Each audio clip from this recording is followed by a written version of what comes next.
Uretse gatoya kuba ino video ikuguyeho ntubifate nk'impanuka. Hano ngiye gusoma aya magambo akomeye abantu benshi dukunda kwirengagiza kandi ashobora kuzadukoraho. Aya ni amagambo Yesu ubwe yivugiye ariko abantu benshi ntabwo bazi yuko ariko bizagenda. Bivuze ngo ano magambo ni ingenzi cyane. Niba rero uyobowe n'umwuka, ino video wayohereza ku wundi muntu kugira ngo nawe bino bintu abashe kubimenya. Aya magambo n'andi tuyasanga ni muri Matayo 24 umurongo wa 42 kugeza kuri 44. Haravuga ngo nuko mube maso kuko mutazi umunsi umwami wanyu azazaho.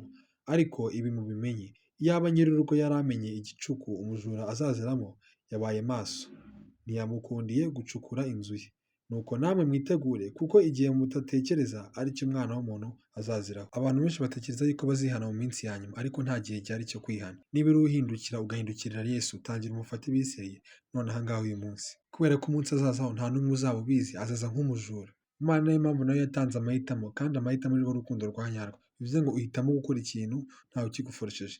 Rero niba aya mahitamo twarayahawe, reka tuyafate hakiri kare kugira ngo tutazicuza ngo ese iyo mbimenya nk'isi mbikora hakiri kare. Ahari uyu munsi wari uwawe, cyari ikimenyetso Imana yakwerekaga kugira ngo uhindukirire Imana, uve mu byo urimo, wihane, uhindukire, Imana ibashe kuguhindura, wakire Yesu Kristo umwami n'umukiza mu bugingo bwawe, nawe uzabashe kurokoka umuriro utazima. Shalom.